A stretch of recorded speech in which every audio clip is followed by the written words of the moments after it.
Oh my god, I love it. Oh my god. Hi everyone, Anthony Fantano here, the internet's busiest, oh my god! And it's time for a review of the new Trippie Redd mixtape, A Love Letter to You 3. This is the latest mixtape from Ohio native Trippie Redd. We just heard from the rapper, singer, earlier this year with his full-length commercial debut album, Life's a Trip. It was a bit underwhelming, in my opinion. Not quite the ambitious show out that I was hoping for, though it was interesting to see Trippie vary up his sound a little bit and successfully embrace the current emo rap trend with lots of compelling songs with guitar-backed instrumentals. So now he is delivering the next installment of this Love Letter mixtape series, which is fine with me because his last mixtape in that series is what attracted me to his music in the first place. And even though my feelings on Trippie's projects up until this point have been somewhat mixed, I gotta say I'm pretty happy I mostly enjoyed this one. Yeah, I did. I mostly enjoyed it. Mostly thought it was pretty enjoyable. There are some real highlights, positives, and improvements for Trippie Redd on this project. Out of the current set of auto-crooners and trap balladeers out there, I still think Trippie is one of the most standout. He projects a lot of passion and personality through his voice, and he typically forgoes the heavy use of auto-tune that many of his contemporaries are addicted to, resulting in a pretty raw sound that you often don't get out of this style of trap. Now, in the past for Trippie, this has led to songs where his voice is just really going off the rails, he is straining. But on Love Letter 3, I do think Trippie tries to cut down on a lot of the vocal blemishes that were all over his previous projects. Off the bat, I can say the tracks that didn't really appeal to me all that much were the closer, Campfire Tale, mostly because it is that rare moment on the album where Trippie's voice is just so over-labored, it gets to the point where it's obnoxious and difficult to listen to. And then there's Diamond Mines featuring Tory Lanez and Elliot Trent, which, in my opinion, just sounded like a very generic trap R&B blend with very slick, boyish R&B vocals, not a whole lot of personality or flavor to it. It just sounds really pillowy, buttery, and bland. Outside of that, I think the tracks on this thing range from being either decent to pretty great. Whether that be Topanga, the lead track to this thing. I was captivated instantly by the gospel-inspired instrumental on this thing, also the pitch-shifted vocal samples on this thing. Also, the sick lead vocal melodies from Trippie on this one. Might take a little last to Topanga.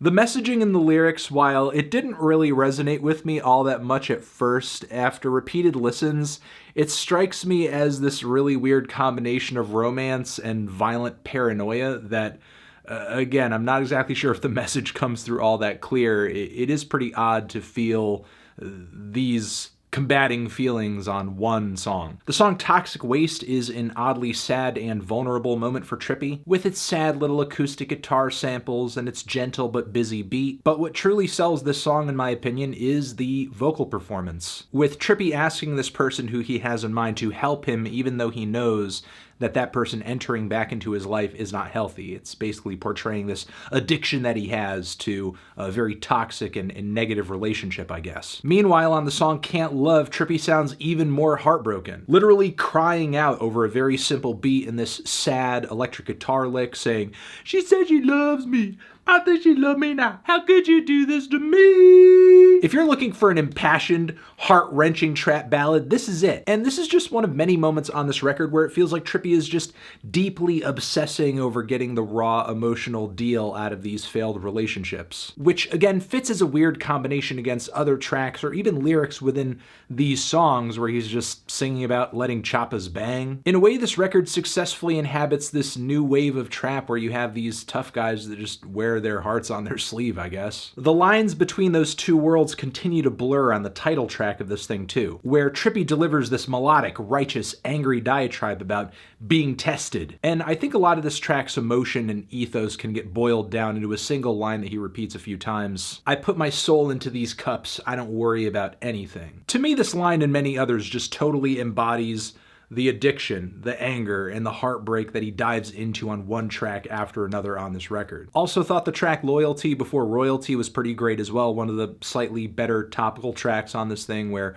Trippie is going on about brotherhood in the midst of this life of sin that he's surrounded by. My major issue with this record and Trippie's sound and style at this very point in time, though, is that the songwriting and the instrumentals can be a little one-dimensional, because there are tracks on this thing where the beat just does not change up all that much across the length of the song. Not a whole lot of melody or chord changes, not a lot of percussive shifts or beat dropouts, which might seem like a simple request, might seem like something very basic, but it does make a world of difference in terms of encapsulating certain parts of the song or highlighting certain parts of a song. I mean, sometimes Trippie's vocal melody, his flow doesn't even change up all that much from a verse to a chorus on a track. And it just leads to a handful of songs on this thing just sounding very samey from front to back, whether it be Wicked or Negative Energy or Firestarter, just to name a few. And listen, this is even the case for some tracks on this thing that I like, but sometimes what ends up happening is that Trippie's vocal performance on a track is so good that I just can't deny it. There are also a handful of cuts on this thing where a guest rapper or singer is just enough to kind of break up the monotony of a song, whether that be Baby Goth on the title track to this thing or Juice WRLD on 1400. The chemistry between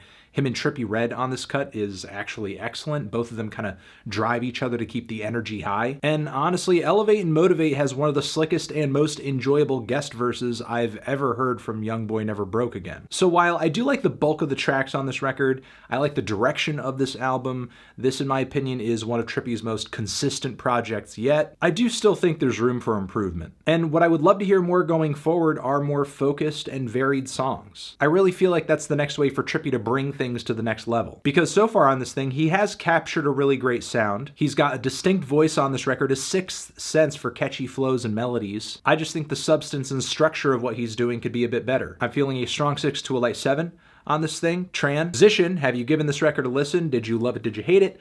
What would you rate it? You're the best. You're the best. What should I review next? Hit the like if you like. Please subscribe and please don't cry. Hit the bell as well. Over here next to my head is another video that you can check out. Hit that up or the link to subscribe to the channel. Anthony Fantano, Trippie Redd, a love letter to you three. Forever.